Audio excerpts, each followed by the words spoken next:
Allison Barker sat in front of the computer with her sister Janice. Today was the 1st of April, and she expected to pull a really good prank on someone. She was so sure it would be great that she invited her sister Janice, who loved a good joke, to enjoy it with her. It was 7:45 p.m., and the live broadcast from Dave and Norma Adams' house was about to begin. Allison thought it was interesting when Dave Adams called her in the morning and told her she would get a link to watch it tonight. Dave was friends with her husband, Peter, and they were having a poker night on Monday. Dave and Peter, along with Benny, Scarrow, and Paul, Getchell, have been friends since kindergarten. They all still live in the same town with their wives, and 3 of them with children. Allison is married to Peter, and they have 2 children, Jenny and Mark. Benny is married to Angela, and they have no children yet. Paul is married to Wilma, and they have an 8-week-old baby. Dave's wife's name is Norma, and the Adamses also have 2 children, Ben and Max, now sleeping upstairs.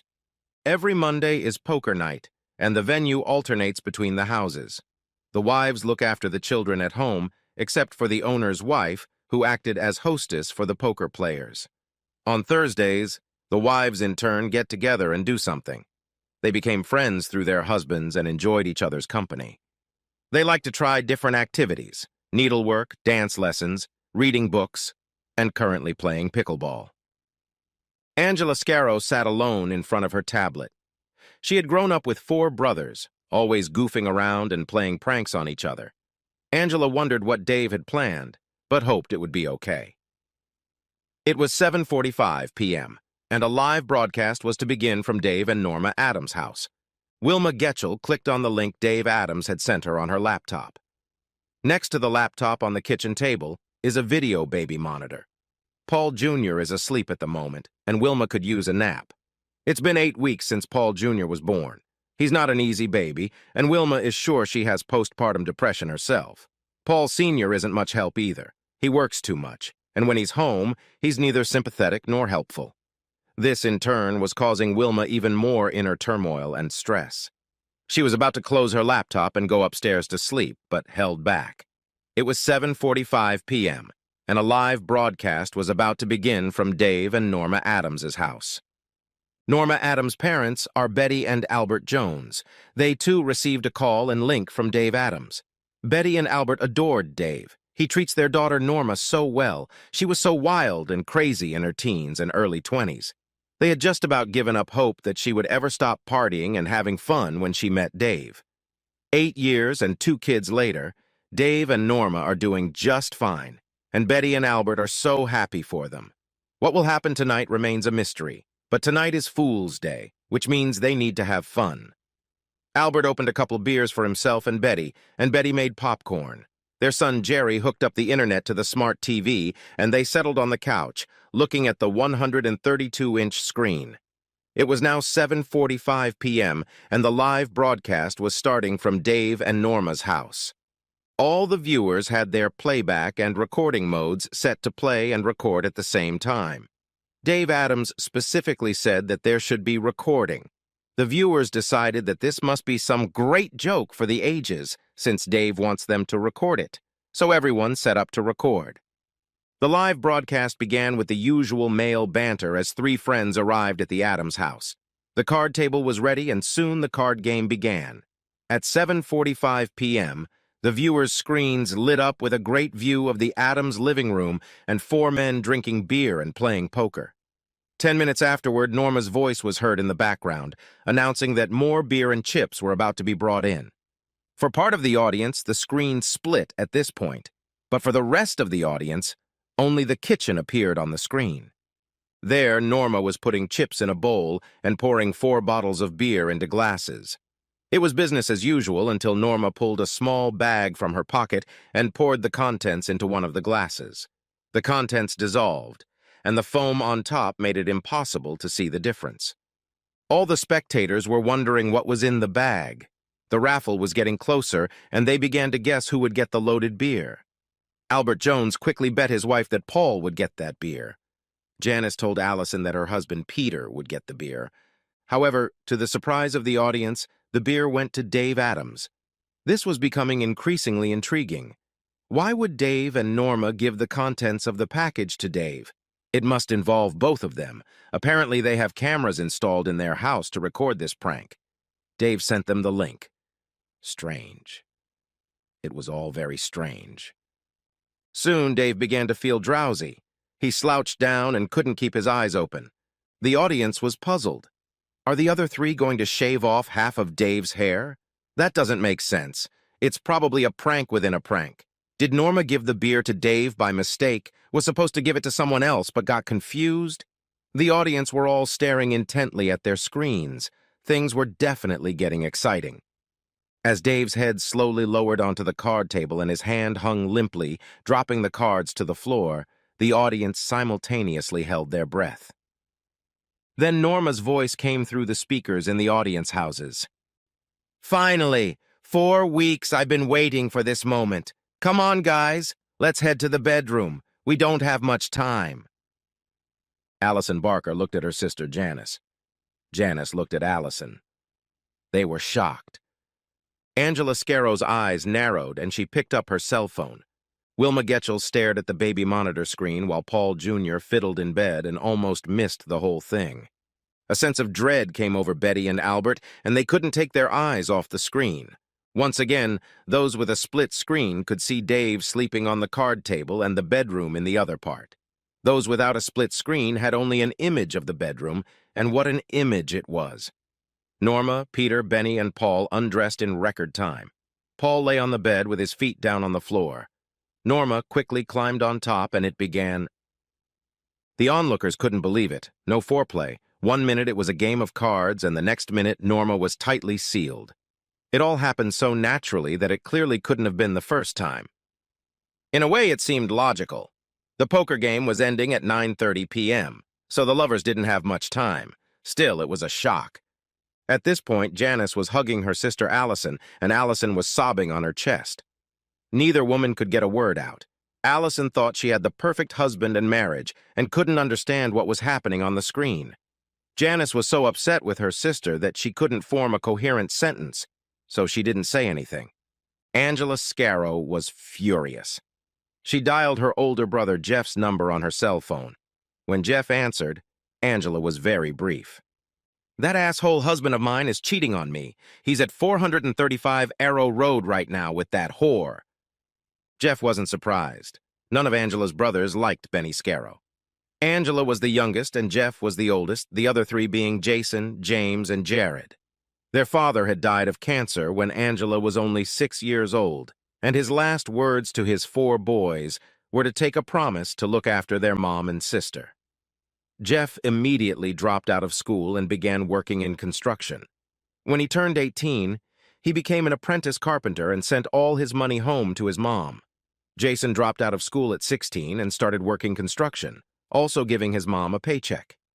James followed Jason at 16 and started working for the same company. When Jared turned 16, the other 3 brothers informed him that since he was the smartest of them all, he should stay in school and go to college, to become a manufacturing engineer. After he graduated, they would start their own contracting business.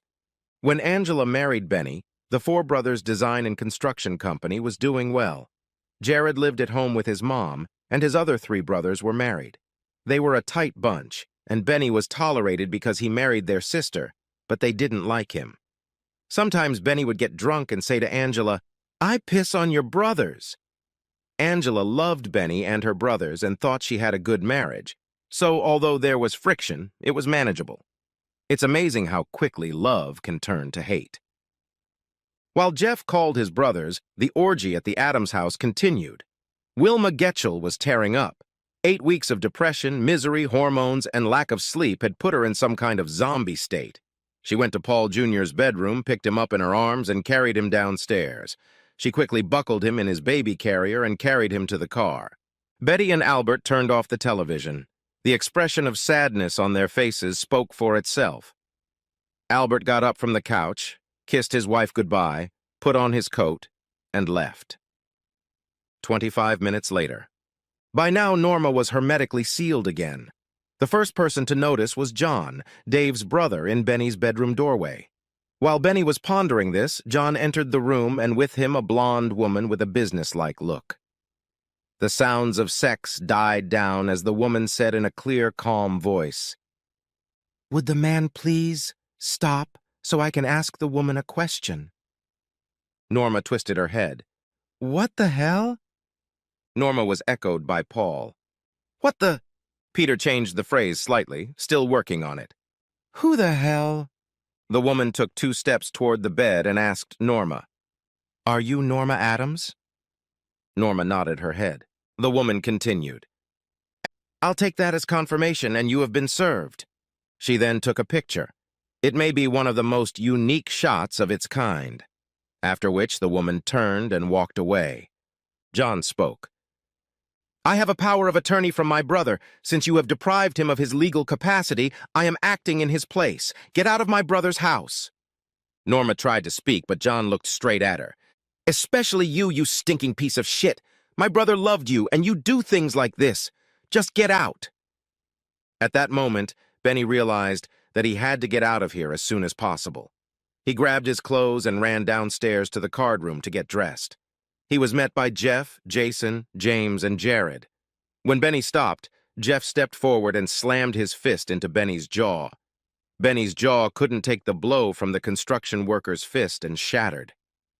"Now you'll have something to remember not to lie about your wedding vows," Jeff said emphatically. Benny dropped to his knees, and Jason quickly grabbed his ring finger. Removing the wedding ring from Benny's finger, Jason broke his finger. Through the new, searing pain, Benny heard Jason say, "Maybe this will be a reminder of your loyalty." Benny was on his knees in intense pain when James brought the pain level to the limit with a swift kick to the groin. James put all his strength into the blow, his steel-toed boot hitting so hard that Benny passed out and didn't hear James say, "Maybe this will remind you to keep your hardware in your pants." Benny was still unconscious when Jared stepped forward, unzipped his fly, and peed on his former brother-in-law. "You always said you pissed on us? Well, we'll piss on you too, Benny." Paul walked into the room as Jared was just getting dressed and tried to slip out of the house past the brothers. He passed the brothers, but as he was looking at them, he didn't notice Wilma walk through the door. Wilma set down the baby carrier and lunged at Paul. The combination of hormones, adrenaline, and rage turned her into a wildcat. She punched him, slapped him, kicked him, pulled his hair, tried to claw his eyes out, and all Paul could do was fight her off. After 5 or so minutes of abuse, Paul managed to free himself from the rampaging dervish that his wife had become and disappeared into the night. Peter Barker came down next. Angela's brothers had watched Wilma tear Paul to pieces and were now helping her to calm down and clean herself up. She had a fair amount of Paul's blood on her. Peter was about to slip past them out the door when his phone rang. It was his sister-in-law, Janice. "Don't even think about coming home tonight, you bastard! You broke my sister's heart. I'm sure her lawyer will contact you. Get out and die!" So Norma was left alone in the bedroom with John. Norma felt that a one-time fling with Dave's friends was a fitting reward for being such a good wife. She had been a faithful mother and wife for 8 years, but the memories of former fun had become too strong. If she had one little adventure, she could be a good wife and mother again, and she and Benny had devised a plan. Benny always wanted to get in her pants, and she knew it. Knew that all of Dave's friends wanted to get in her pants. Although it had gone smoothly that first time, Norma, instead of being satisfied with it, wanted more. Desire took over common sense, and she did it 3 more times, including today. Dave had asked her some uncomfortable questions after the previous time, and she should have stopped, but hold back she couldn't. Norma pulled away from her worries when John spoke. "Come on, you cheating whore, get the hell out. I'm sure Dave's lawyer will contact you." Norma quickly dressed and packed her suitcase. As she walked out of her former home, she was surprised to see her father. Albert looked at his daughter intently. "Fool, April Fool, you had everything and you ruined it. Get in the car." John felt so sorry for his brother Dave. What a bitch. Then he turned to the bedroom camera he'd helped his brother install. That was all it took to live stream the 4 April Fools. Dave hoped it would help you all with your divorces.